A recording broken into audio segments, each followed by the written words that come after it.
Good morning Africa ci Africa TV mbokk yi ñu ngi leen di nuyu beneen yoon fii ci Eye Africa kon ñu ngeen ko xamee waxtu bi jotati na ñu dellu si àndaat ak yéen ci li nga xamante ne mooy ci programme bi ngeen di safoo di ànd ak ñun bu waxtu bi jotee mbégte lay doon saa su ne ñu ñëw ànd ak yéen ci li nga xamante ne mooy ci édition bu am solo bi na tey nag mu nekk di week's final edition kon ni ngeen ko xamee su ko defee ñu nuyu leen bu baax ba ziar leen xam ngeen tey Friday la ajjuma la ñu wax leen juma mubarak ci bés bu sell bi le fu waaye munta nekk ci biir réew mi ba ci biti réew su ko defee ñu nuyu leen bu baax a baax tey nag waaw suma naataango bi nga xamante ne moom lay àndal ci plateforme bi ku miin li nga xamante ne mooy Good Morning waaye dafa réeroon nag dafa dawoon bu baax a baax kooku Fatmata maa ngi lay nuyu naka suba si. fay naa la Amadou di leen wax rek dañ ma kidnappoon waaye I am back it's good to be back on the show Amadou di jël opportunity bi di ñaanal ñi nga xamante ne ñoo tëdda si lopitaan bi ñi nga xam ne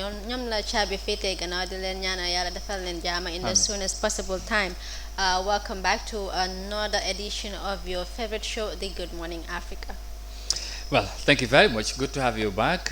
Then la kidnap on. So finally, she's back. Hopefully, you'll keep on seeing her on the platform. Wow, di wax rek ne maam ji bi mu nga xamante ne moom leen dee faral di ànd ak ci programme bi tey teewul waaye ñu ngi koo ñaanal jàmm ndax dafa am li nga xamante ne mooy ku ko jege ku fi bàyyee ko ñu ngi ko massaw di ko jaale ci loolu di ko ñaanal jàmm tamit fu munta nekk jamono ji suñu xel ak xalaat yëpp mu ngi ci moom di ko massaw bu baax a baax on behalf of the whole family ak tamit Good Morning Africa team bi ñëpp ñi nga xamante ne ñoom ñooy bokk liggéey bi ñu ngi ko massaw waaye tamit di ko ñaanal jàmm bu loolu weesoo ñu dellu ci kon niñ ko dee defee rek xam ngeen ne suba bu nekk dañ leen di indee li nga xamante ne mooy studio stories yi ñu waxtaanee ko bu baax a baax wax tamit ci li nga xamante ne mooy xew-xew jamono comme lépp li nga xamante ne mu ngay trend ci ni nga ko dee waxtaanee ci biir réew mi ak ba ci bitim réew ñu toxtal ci li nga xamante ne mooy newspaper review loolu yëpp ci kanam incha allah lay doon waaye laata loolu ñu ànd ak suñu ajaratu bi Fatmata ki nga xamante ne mooy Fatmata Jaaju mu indi ñu li nga xamante ne mooy studio stories yi Fatmata.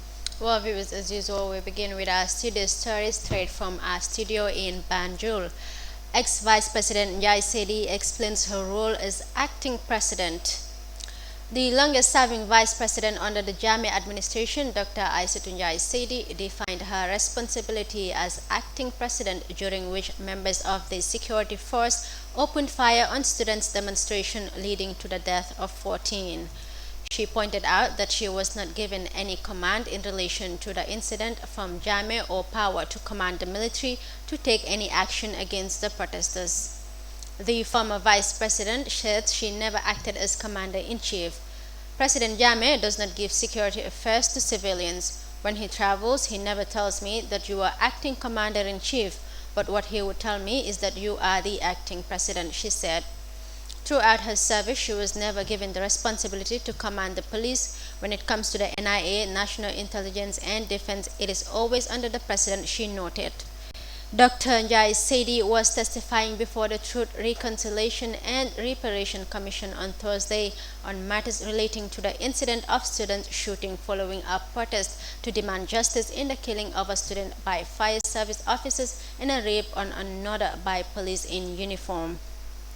In reaction to earlier testimony by the Chief of Defense Staff at the time on having carried out commands from the office of the Vice President, Dr. Njai Sedi responded that Babakar Jatta could have deployed the military on his own. She added that she didn't think that there was a clear decision. I have never done it in my whole life as Vice President. Why would I do it at that time? She rhetorically asked. She further said the Security Council was summoned to help normalize the situation as it was being reported to her office in regards to the demonstration. For this, she said the security chiefs wouldn't give detail but rather discuss in generalities. A Security Council meeting she chaired in response to the April 10-11, 2000 agreed for the deployment of the military reinforcement of the Police Intervention Unit, she said. The former President Yahya Jammeh, who joined the meeting via phone line from Cuba, spoke to each one of them at the meeting, including the Chief Staff and Minister of Interior. She said it was possible from the meeting that the former president would give military command direct to the Chief Defense Staff. Amadou loolu nekkoon ki nga xamante ne mooy vice président bi nga xamante ne moo doon testify démba before the TRRC moom nag si biir waxam jot na def leeral li nga xamante ne mooy jaar-jaar yu xewoon ci April 10 11 incident bi jot na leeral ne moom nag nekkut ki nga xamante ne moo joxe woon di order pour li nga xamante ne mooy military bi ñu deploy leen foofu noonu sa incident bi the initial plan rek mooy woon di PIU pour ñu dem normalize the situation. Exactly. Yeah, but then mu doon leeral tamit si security council bu ñu host doon tamit there was no specific decision taken wax na ni tamit order tamit the shooting of the student.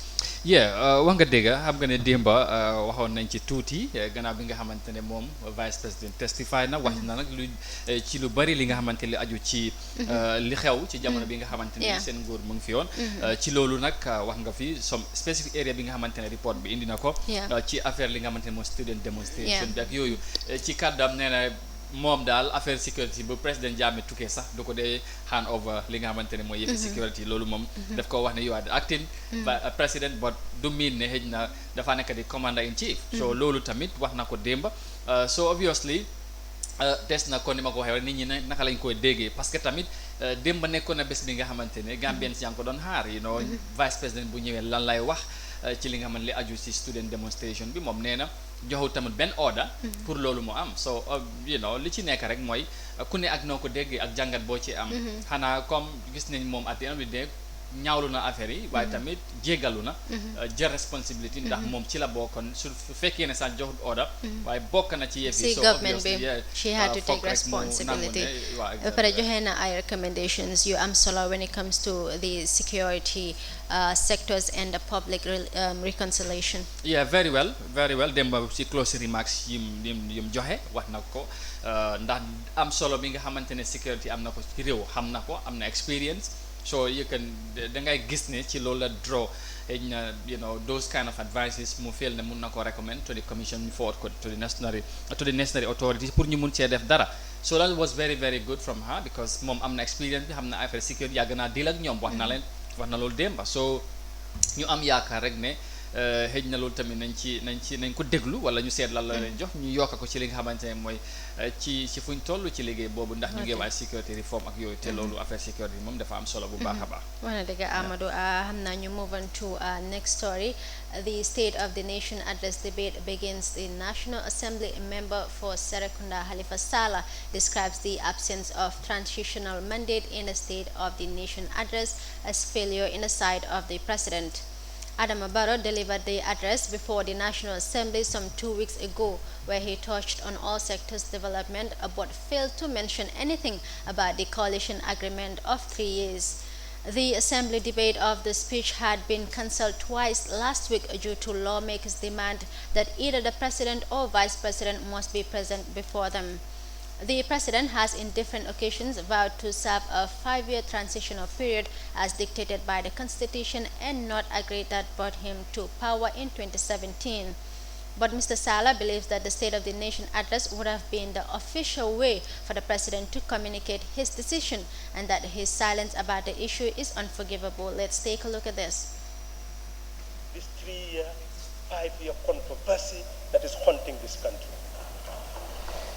And he should have been the lead person who should make a clear statement before us so that it become an official statement of his position. Since that is not done, I will do it. Honorable Speaker, before 1st December 2016, all these Gambians who are beating their chest, that yes, we wanted that we are bringing about change so that we can have this. I must say that 99.9% of Gambians never expected that change will happen. That is the truth. You expected nothing after 2016.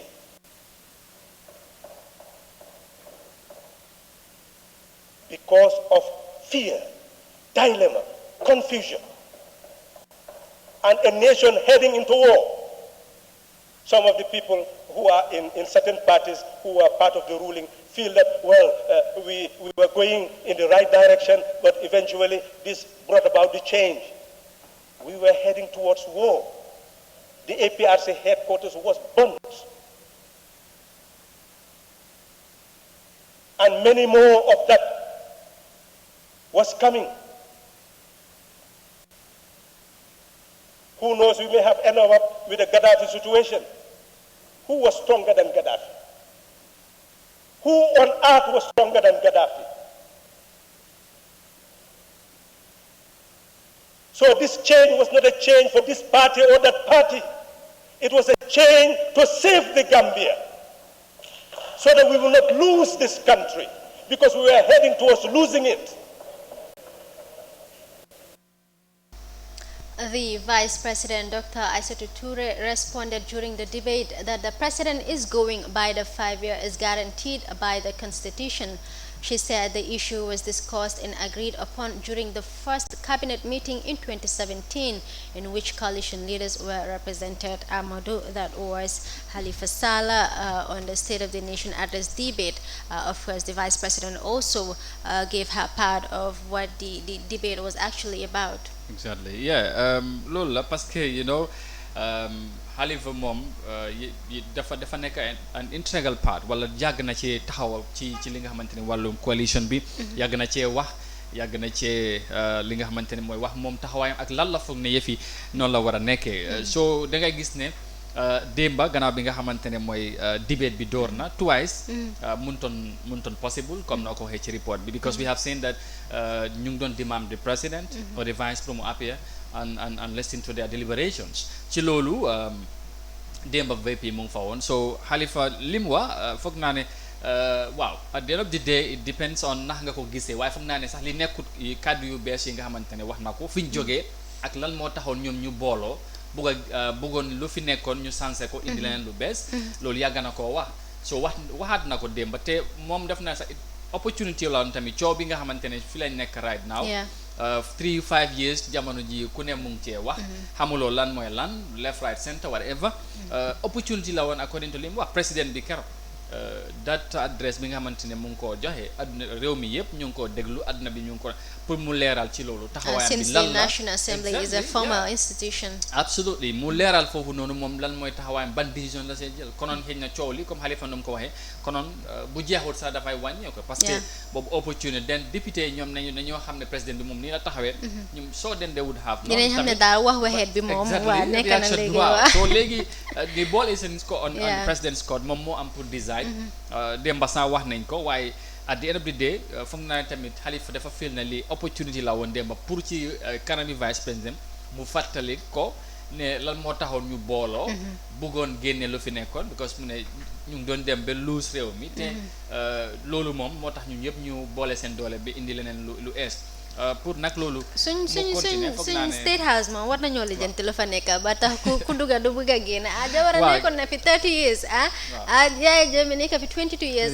Barrow tamit waroon na toog 3 years léegi mu dugga rek def wax waxeet bi nag 5 years waaye dinañ investigate lan na nekk State House xam naka la fa demee waaw buur moom dafa lu fa nekk daal neex na waaye nag xam naa ne sóoraale yéen tamit dafay baax surtout ci li nga xamante ne mooy ci agreement bi wala waaye lu ci munta nekk nañ ci fexe ñoom ñu waxtaan because fu mu nekk nii gis nañ ci coow li bari na daal gis nañ ci different opinions gis nañ fi different positions ci yëf yi ku ne mu ngee wax sa li nga ko gisee ak lan mooy sa xalaat ci yëf yi wala li nga xamante ne mooy sa taxawaay te loolu dafa am solo waaye at the end of the day foog naa dañ war a ñëw into common conclusion with regards to this matter because December is almost here and then am na ñi nga xamante ne they're ready to do something in December. They are calling the president to step down and whatever. So we will see what will be. But again, it's good to say that President moom leeral na bosam mais he is going to 5 years. Because the businesses or they started pour liggéey jeexago te they have to go on and finish the business. So we'll see what happens anyway. According to him, yes. Yeah. Former CDS admits a military involvement in April 2000 student demonstration. Now, former Chief of Defense Staff Babukar Jatta admitted to giving orders to deployment of soldiers from Basse to Janjanbureh and from Kudang to Brikamaba during the April 10-11, 2000 students' demonstration. He, however, denied ordering the arrest of the students. This formed part of his continuation of his testimony before the Truth, Reconciliation and Reparation Commission in connection with the event that led to the killing of 14 people. On the aftermath of the demonstration, a commission of inquiry was set up to look into the event, during which Babukar Jatta appeared but failed to mention the involvement of soldiers in arresting, torturing, and killing demonstrators in Brikamaba, Basse, and other places. The former CDS admitted before the commission that a report prepared by the National Army, which exempted the military from any form of involvement in the event, was covered up by the former government. Babukar Jatta also admitted failure to launch investigation into the killing of students during the demonstration instead of leaving the work on a commission of inquiry. He testified in the previous day that a crowd of about 5,000 students with low police presence was noticeable at Westfield at the time. He also said he, together with the then Minister of Interior Usman Baji, went to address another group of students at Dipakunda. At that point, he said the student demonstrators could not digest the warning from the minister that the country was governed by law which the students were obliged to follow. The statement was not received well and stones started coming towards us from the students, he said. When the students stopped hurling stones on them, they escorted him on march down to the police intervention unit headquarters at Westfield, where the police started firing at them. The former CDS said shooting was done in his presence together with then Interior Minister and Deputy Inspector General of Police, but none of them acted in order to stop it, but denied ordering the PIU to fire. Jatta further said he might have been undermined by anyone who ordered for his men's deployment at Westfield and for the shooting at the students. Lolo nekon the continuation of the former CDS, the CDS at the time of the students demonstration, Babukar Jatta, mom nag mun doon wax ni bokk na si ñi nga xamante ne ñoo order the deployment of soldiers from Basse and from Kudang, but denied responsibility of ordering any form of shooting. Yeah, exactly. Demba was his second day appearance before the TRRC pour mu wax li aju ci lim xam wala because he was the CDS then ci student demonstration bi ndax xam nga security forces yi seen taxawaay yu bari dañ ko ñaawlu at the time. So it was important pour mu ñëw mu leeral loolu ñëw na wax na nangu na li nga xamante ne moo order bu mu joxe Basse ak Brikama Janjanbureh and others waaye weddi na ne moom moo wax ñu tocco wala kill demonstrators and all that. So da nga gis ne loolu happen na ba down to the Serekundas because fii tamit bi mbir mi xewee ba mu génna ak li ci xew yëpp am na lu bari li nga xamante ne wax na ko wax na ne lu bari fekkee na ko ak ki nga xamante ne mooy di den wala di former interior minister Ousmane Badji moom mi nga xamante ne testify na tamit barki démba wax moom tamit li nga xamante ne xam na ko ci yëf yi. So basically waaye li may wax rek mooy li ci mënta xew da ngay gis ne ñoom ñëpp bu ñu waxee dana am li nga xamante ne dañ ko nangu am leneen ne duñ ko nangu waaye at the end ñoom dañooy nangu ne seen responsibility tam pour ñu taxawee yëfi mais ko fexe woon ne li amoon fekkee du am because xale yu ñu wax ne rey nañ leen loolu foog naa réew mi dañ ci ñàkka lu waaye foog loo woon ne tamit it was a problem of lack of proper training among the security personnel as to crowd control at the time. waaw loolu moo tax somehow to some extent dañoo own up responsibility because they were the leaders at the time. su fekkee ne sax xëy na yow ordawuloo wala yow xëy na foog nga nit moo la undermine pour mu order affaire yi whatever but towards the end da ngay gis ne ñoom foog ñu nangu ne ñoom partly play nañ ci part dañoo nangu responsibility jégalu ci Gambien si ak ci famille yi nga xamante ni ñoom ñoo si ñàkk seen même or seen relatives and all that. So somehow loolu xëy na dana wàññi wala li nga xam métit bi nga xamante ne famille si yaa ngi ko doon fiir ak yooyu because li mënta xew bu fekkee leen sax ci biir wax bi dem nga ba nangu loola la is understandable xëj na waaye at the end of the day li ci gën a am solo mooy dangay dem jéggalu ci ñi nga xamante ne ñoom nga jàpp ne li am warutoon am surtout ñi nga xamante ne dañ ñàkk seen doom yi ñeneen ñi seen whatever ñi nga xamante ni gaañu nañ ci ak yooyu so loolu lañ ci jàngat so at the end of the day foog naa ne tamit lu ñu waxee rek it depends on ku ne ni nga déggee yëf yi wala ñoom seen witness so ku ne nga digest ko and then nga am sa final conclusion and the evidence gathered too. Exactly. Yeah, we move on to our next story. Amadou, the NRP deputy leader, snubs sacking, says he is elected and not appointed. National Reconciliation Party NRP deputy leader, who was detained and released by police this week, has challenged the party's decision to sack him following what he said was his disapproval of the coalition 2016 extension of President Adama Barrow's mandate from 3 to 5 years without the consent of the entire stakeholders. Musa Sonko told iAfrica TV Thursday evening that his sacking was illegal, insisting that he was elected at a Congress and not appointed. If I have to be sacked, we must go back to the Congress and conduct election. Other than that, I am still the deputy leader of the NRP. On Tuesday, the police invited Mr. Sonko for questioning in connection to a complaint letter lodged by the NRP party requesting him to return a double cabin pickup car that was given by President Adama Barrow. Mr. Sonko said police later decided to stay away from the matter, saying that it was purely political issue and they cannot act on it. But he said on Wednesday, a police commissioner of Knifing Division, Canifing Division, Wanjai ordered him to hand over the car, saying that was an order from the police high command to confiscate it. I insisted that the one who wrote to me was only a staff of the party who has no right to order me to hand over the car. But they insisted and detained me for about 30 hours and said I will not be released until I hand over the car. Some 2 weeks ago, some of the political parties that formed the coalition that brought President Adama Barrow to power in the 2016 election announced that they have extended his mandate from 3 to 5 years, but Mr. Sonko said that was the bond of contention between him and the NRP when he suggested that the entire coalition members should have approved that and not a few. He said the coalition had either drafted a resolution that should be sent to the president outlining some conditions, including agreement that the president should consult the coalition before taking crucial decisions, and for the coalition to appeal to Gambian people to allow the president to go for 5 years. As we were waiting for the president's response, I received a text message from Fatoumata Jallow Tambajang that we should go to State House the following day to extend the president's mandate, which does not go down well with me, Mr. Sonko said. He said Mrs. Jallow Tambajang later texted him again inviting him to a meeting where she read a resolution that the president's term will be extended when they dispersed. That was the time when he received a letter that he has been removed from the coalition executive. Mr. Sonko said the car is now in the custody of Karabakh police, who told him that the matter is under their criminal investigation department. He said his point was that before the coalition can extend the president's mandate, the decision should be tabled before the entire coalition members and not few members, saying that those who decided on the extension were a minority in coalition. It is not going to be illegal for the coalition to extend President Barrow's mandate without agreement of all the parties involved. That was Musa Sonko, the deputy party leader of the NRP. We see some internal chaos going on Yeah. within parties due to the extension of President Barrow's mandate.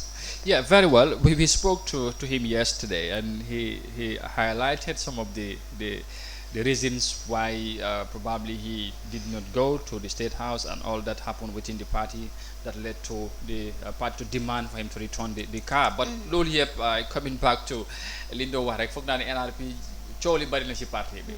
Foog naa ne ñoom ñi nga xam ne ñoom ñooy leader si they should do something about it. Yeah. It's not the first time da ngay dégga NRP kii wax li tey keneen tamit génn wax la de. So It's like they need to put argument their dafa house mel in ni order. exactly def si day am. And as leaders, as people that are in the same boat, you expect them to be on the same line. Yeah, As, to you have know, the same voice exactly. at So least. Lulu, especially so I'm a deputy party leader of a party.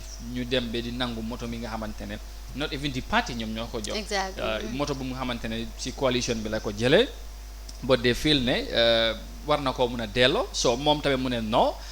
So ñu am ci li nga xamantene moy issue bi aga ci police, and I don't think ni xëj na waroon naa demee loolu li mënoon na xew. I think the best thing they could have done, they could have discussed at their own level, try to find out way and means how to settle the matter.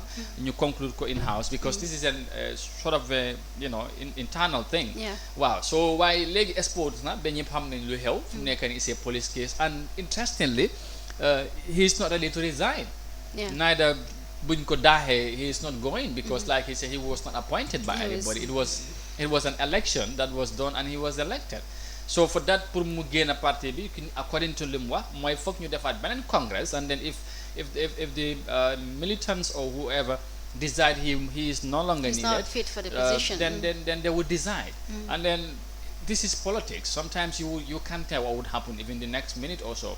So in as much as this row might going or misunderstanding you may call it, then again something whatever might happen tomorrow because doo mën a xam da nga gis ne ñoom dañ de jaxasoo ba nga foog ne léegi affaire bi just suba nga gisaat la ñu àndaat nga gis politique ñu dem ba foog ne ñii duñ laalaat ñu àndaat ñu dem ba ñoo foog ne ñii duñ. The funny thing about this whole matter is that not only the branches of the coalition have shattered, but the roots themselves have begun shattering, which is going to cause a huge problem because if we've reached to the extent of parties having internal problems that they cannot solve internally, that is not encouraging as far as the coalition is concerned. Yeah, exactly. Basically, if you look at this, all this is because of this 3 years, 5 years thing. We have said it and we will keep on saying it as and until when this thing is resolved or whatever. Because, I mean, it seems Mom as the deputy party, he is not in the same line with some of the members in the party with regards to extending the president mandate. For Mom, there should be consultation, there should be discussion between the coalition parties or leaders before anything could be decided. Yeah. So in the contrary, we have seen NRP is part of those parties that have went to State House and agreed of extending the president mandate to 5 years. So then, whether that has been the case or because of that Lenko Bugadaheche party, and he's insisting that no one would sack him or can sack him from that would be illegal because he was an elected person to be in that position. It's an internal thing, it's a party thing, but it's not healthy in fact for the party per se. But then Lynch said what would happen, where they were able to come back to their own level. One of the things why a lot of people are saying that the NRP is not going on the right direction. Fine, they might have the backing of the president or they might be close to the president as of now, but then what will happen after Barrow is not in office anymore? Some of these things you really need to put into consideration. You need to strengthen your party don't why would you put somebody else before your party? I don't understand. Just to reflect. So some time ago it was reported MRP, the leader and some National Assembly members have went to meet with President Barrow so that they can give him the party or maybe whatever, he'll be the party head. Some a day or two, another member of NRP denied that, but obviously I think the majority, the minority I think leader, the person who made the statement was again, actually called back to his senses.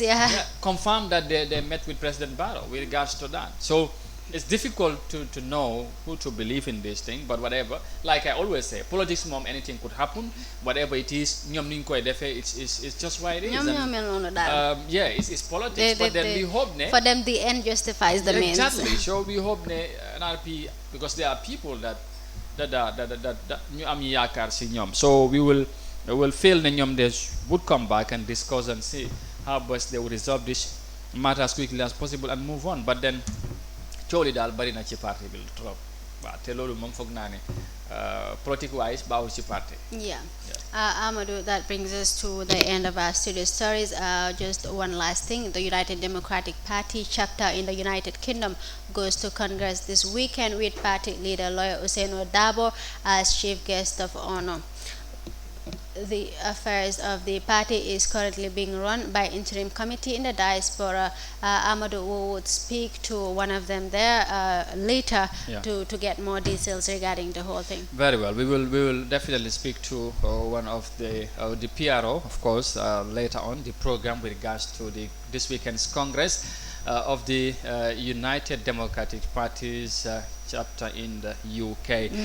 Thank you very much for that wonderful news presentation. I now hand over to you for the newspaper. Thank you very much. And ñu fàttali leen rek ki na ngi ànd ak ñun ci Good Morning Africa fii ci Africa TV ñu jaajëfal bu baax a baax Fatmata Jaaju ci li nga xamante ne mooy ci loolu li nga xamante ne jox nañu xibaar yu am solo yooyu. Next ñu ànd ak bàq bi bàq maam yi noonu la ko wax jingul bi xam nga moom waaw su ko defee ñu dellusiwaat indi leen newspaper review ci li nga xamante ne mooy ci ni ñu ko dee defee jaajëfal bu baax a baax Star GFM ñoom ñi nga xamante ñoom ñoo dooleel li nga xamante ne mooy newspaper review bi ci li nga xamante ne mooy ci taxawaay bu am solo boobu ñu dellu si léegi-léegi gannaaw bi nga xamante ne ànd nañ li nga xamante ne mooy bàkk bi dellusiwaat léegi-léegi.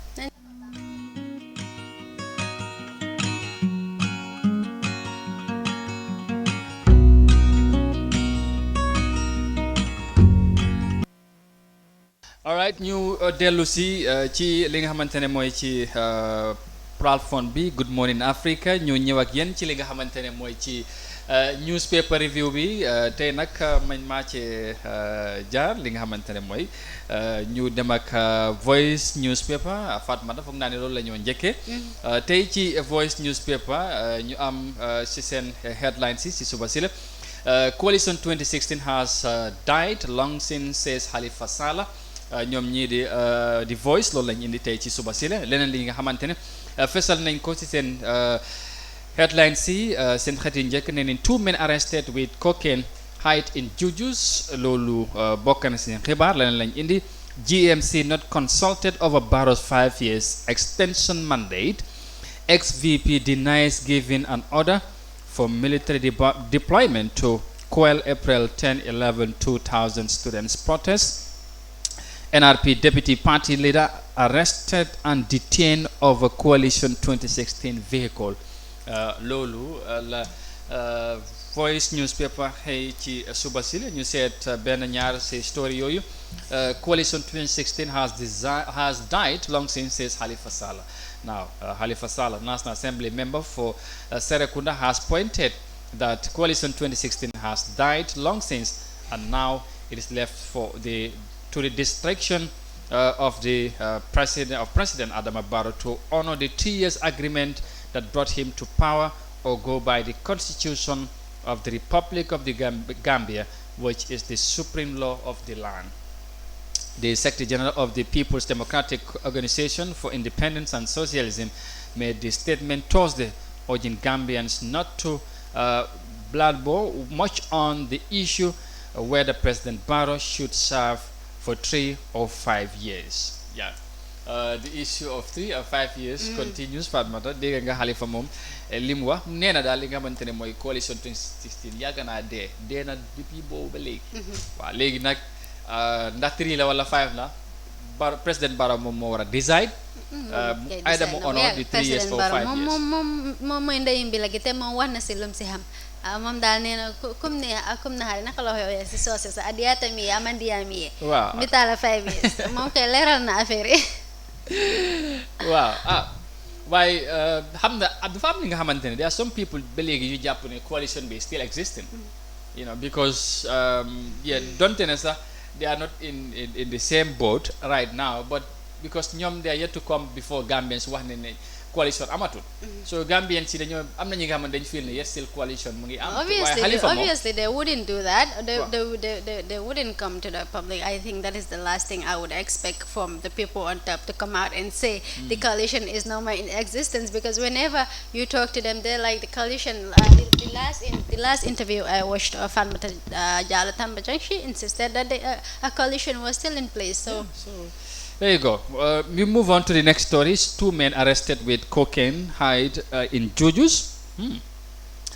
Drug Law Enforcement Agency of the Gambia, attached to border post Jiboro in West Coast region, has intercepted and arrested 2 men traveling from Guinea-Bissau on board a commercial vehicle into the Gambia with some quantity cocaine found hide in Jujus or charms tied in their waist. Quel Balde, a Guinea-Bissau national and holder of a Portuguese passport holder residing in France, was arrested on August 31st, 2019 with 100 pills of cocaine, while Seco Balde, also Guinea-Bissau national and Spanish residential permit, was arrested on September 14, 2019 with 75 pills of cocaine.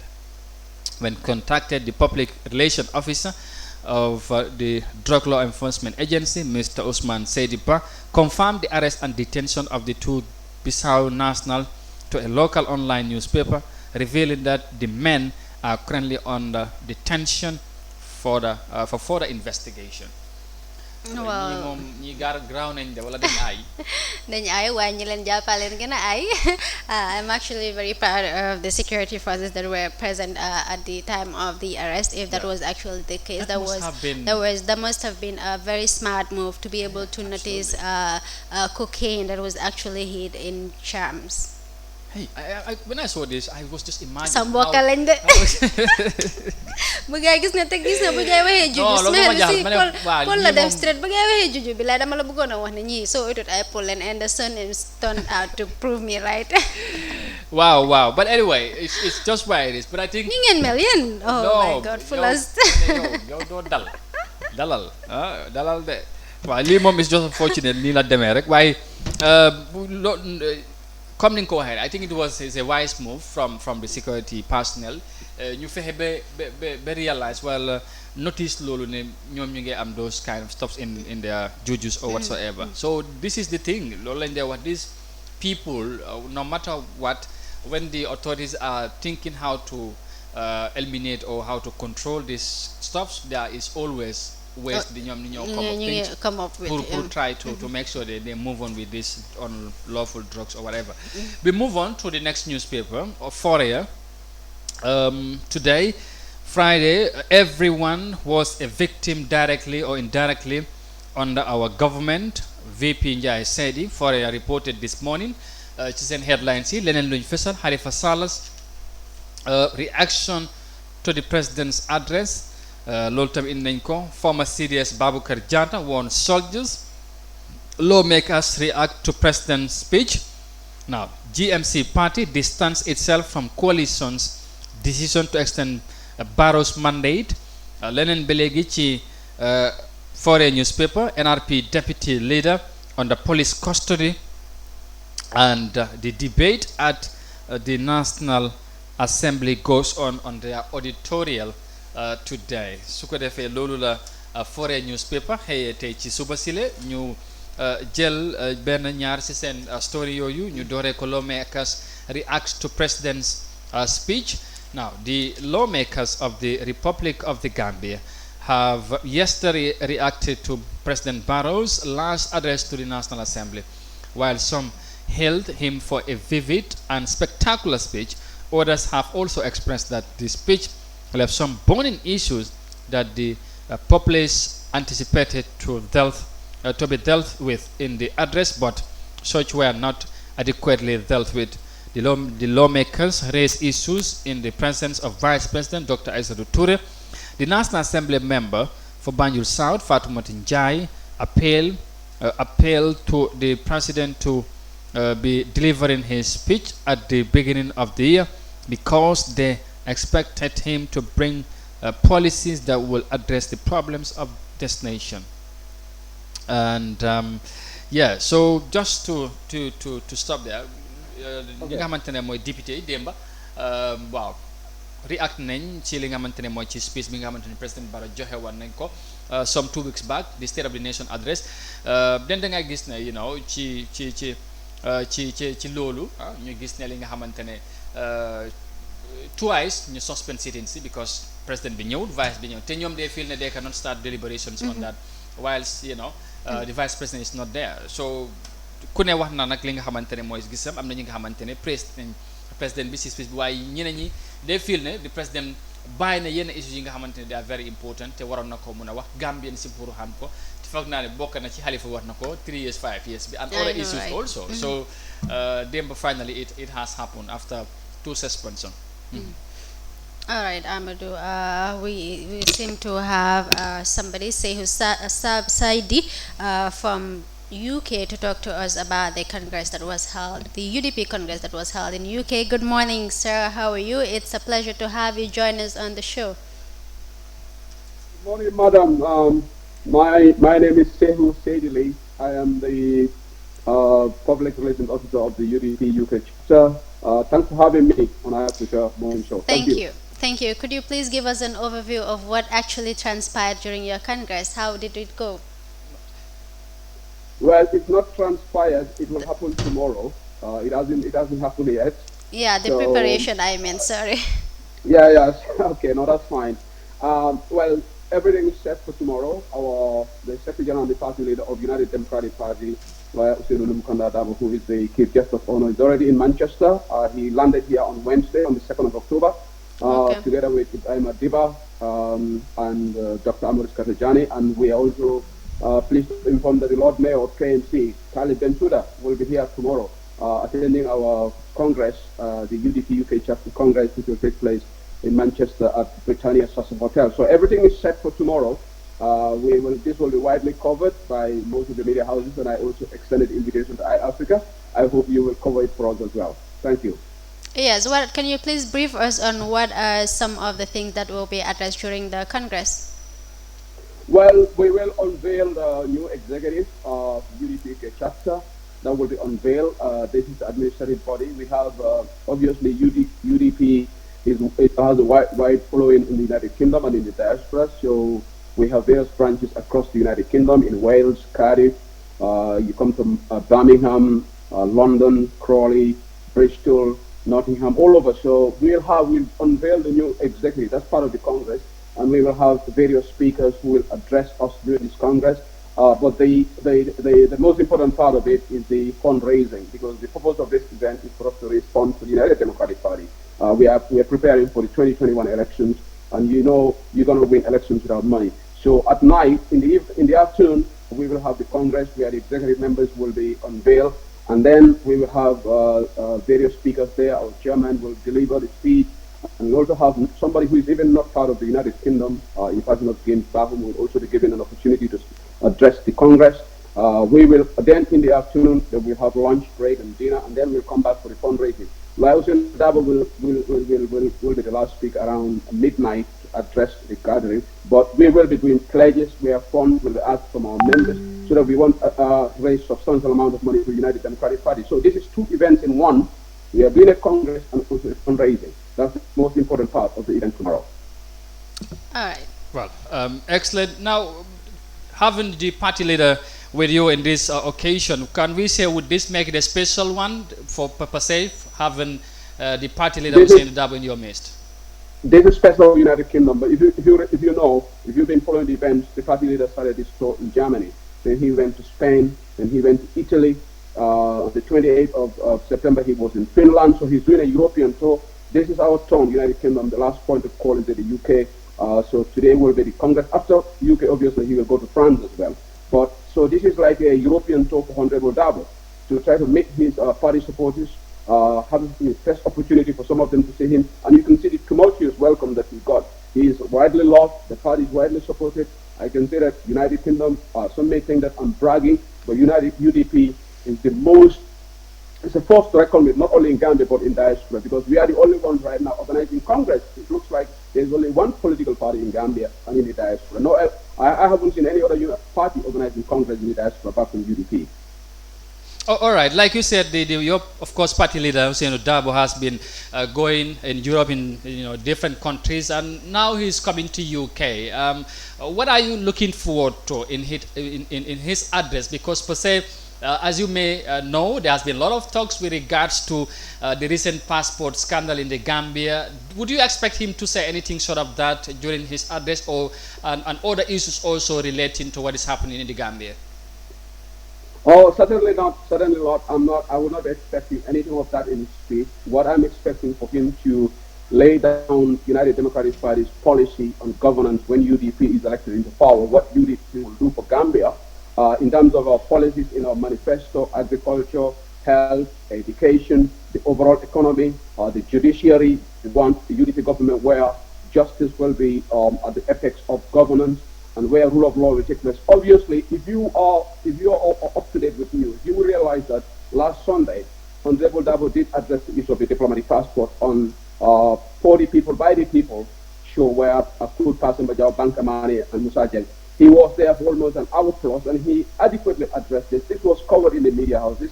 Newsletters like Fast Network covered it. I don't know whether Africa is aware of this, but he did address this diplomatic passport issue adequately. So there is no point in him bringing that to Congress. I wouldn't expect him to talk about that. So.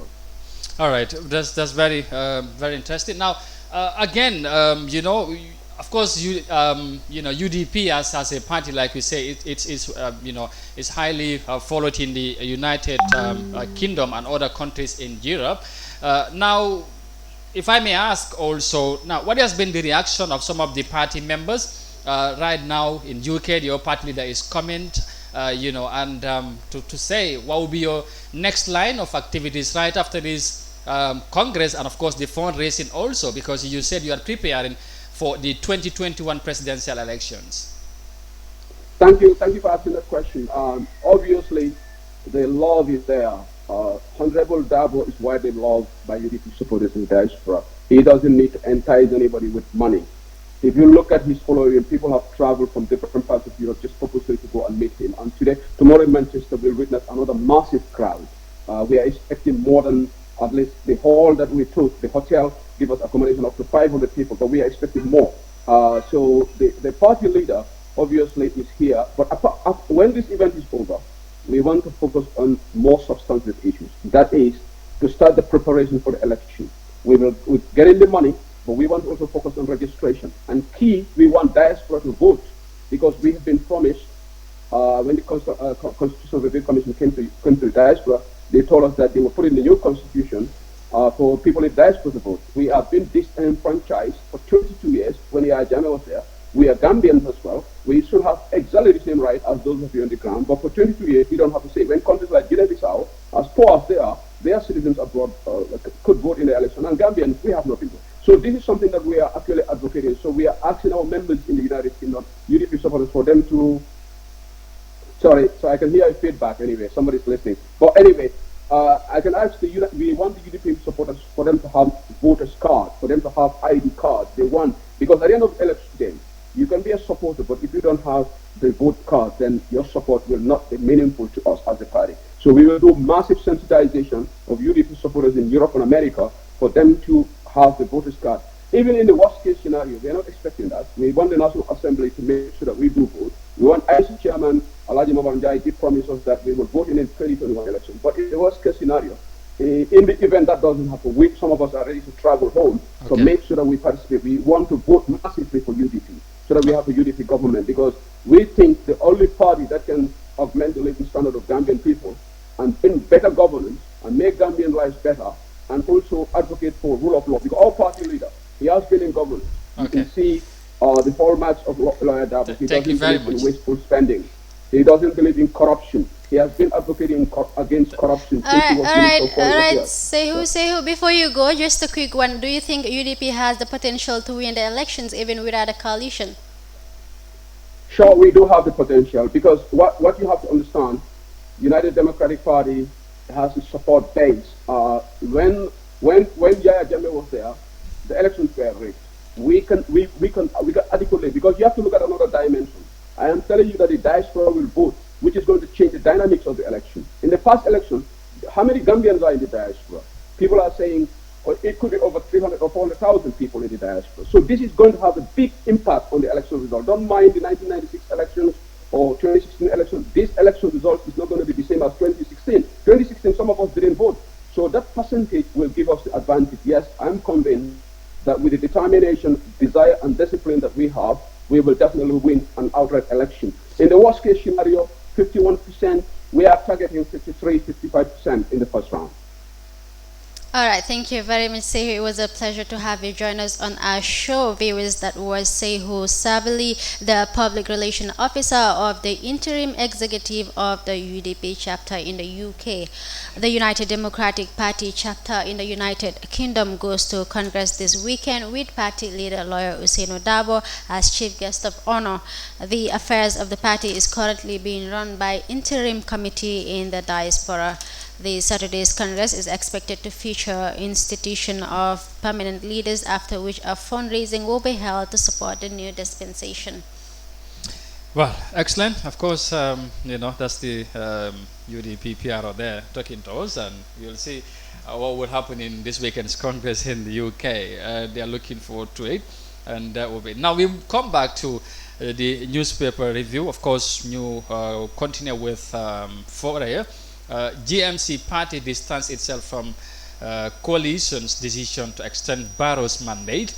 The Gambia Moral Congress Thursday distanced itself from the decision to extend President Barrow's mandate to 5 years. GMC has, in a press release issued on Thursday, made its stance clear on the coalition 2016 chairperson's recent pronouncement to extend the mandate of President Barrow to 5 years. Well, earlier on, PDIS issued a statement seeking clarification on the purported signed amended document for the extension of the president's mandate, while UDP made its stance clear that they were not a party to the recent decision. The GMC party stated that Madam Tambajan's pronouncement did not reflect their party's position. GMC as a party was never consulted about the visit to State House, nor does it give its blessing to an extension of the president's mandate. Major and important decisions like that can only be approved by GMC National Congress. Wow, mu ngi noonu. 5 years, 3 years, ba léegi moom. There's a whole lot of confusion going on right now, but hopefully Well, they can GMC sort it out between themselves because it's too much for us, the public. So let them just try to say it as stakeholders and Yeah, sort but this then- whole things yeah, out. but- We have better things to take care of. You know, we have the cost of living to worry about. We have the wages to worry about. So let them just take care of this. Yeah, I hope so. You know, I think parties in ñu ngi génn di wax, you know, coalition bi chairperson bi wax na, léegi GMC wax na, PDOIS wax na, UDP and all that. So anyway, we'll see, like you said, whatever it is. Now, we move on finally to the Standard newspaper. Now, GAP leader says no one can crop him. Of course, on the Standard newspaper this morning, ex-VP says everyone was a victim. Still on the Voice, come Ninko Indies in Khatinjeka, GMC says it's not party to FJT's coalition statement. 3 or 5 years. Halifa Sallah, ball is Barrow's. Says ball in Barrow's court. All right. Lezo Group denies taking over Ozen Bay. Lolu lañ indi tey ci seen xeeti njëkk ñoom ñi di Standard newspaper. Now ñu jël ci benn ñaar story. Now GAP presidential candidate Lamin Bojang has said no one can crop him. In his press review or interview since selection midweek, the Brufut-born former army general who currently serves as the deputy head of the Gambian mission in Moscow, Russia, said his pedigree as former soldier will not adversely affect his chances. My image is very clean. Throughout my time in the military, I never participated in any coup plot because I always believed that elections are the only legitimate means to remove a government.